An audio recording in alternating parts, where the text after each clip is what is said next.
Hello. Hi అండి. నమస్తే. ఈరోజు మనకి అమరావతిలో మొత్తం 3 మంచి బ్యాంక్ ఆక్షన్ ప్రాపర్టీస్ అయితే సేల్‌కొచ్చాయండి. ఇందులో 2 ప్రాపర్టీలు హౌసెస్ అండి. ఈ రెండిటికి కూడా బ్యాంక్ లోన్ సదుపాయం కూడా ఉంది. ఇంకొకటి ల్యాండు. ఇక్కడ మీరు చూస్తున్న ల్యాండేనండి ఇది. 1267 గజాల ల్యాండు. ఇది 95 లక్షలకు సేల్‌కొచ్చింది.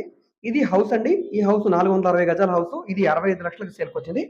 సో, ల్యాండ్ కావాలంటే ల్యాండ్ తీసుకోవచ్చు. లేదా హౌస్ కావాలన్నా తీసుకోవచ్చండి. వీటితో పాటుగా మీకు అమరావతి ఊళ్ళో 630 గజాల హౌస్ అయితే ఉందండి. G+1 house. అది కూడా బ్యాంక్ ఆక్షన్‌లో సేల్‌కొచ్చింది. దానికి కూడా బ్యాంక్ లోన్ సదుపాయం కూడా ఉంది. అది 1,35,00,000 సేల్‌కొచ్చింది. సో, ఇక్కడ మీరు ఫోటోలో చూస్తున్న ఈ బిల్డింగ్ అనమాట. G+1 building. సో, ఇవి 3 కూడా బ్యాంక్ ఆక్షన్‌లో ఉన్నాయి. సో, ఇప్పుడు మీరు చూస్తున్న ఈ ల్యాండు ప్లస్ ఈ హౌసు మనకి అమరావతి పక్కనుండే జూపూడి ఏరియాలో సేల్‌కొచ్చిన హౌసెస్ అనమాట. సో, ఈ బిల్డింగ్ మనకి అమరావతి ఊళ్ళో సేల్‌కొచ్చింది. సో, ఈ మూడిట్లో ఏ ప్రాపర్టీ మీరు కావాలన్నా కూడా తీసుకోవచ్చండి. ఈ ప్రాపర్టీ మీకు నచ్చితే కాంటాక్ట్ నంబర్‌కి సంప్రదించండి. ఈ వీడియో మీకు నచ్చితే సబ్స్క్రైబ్ చేసుకోండి.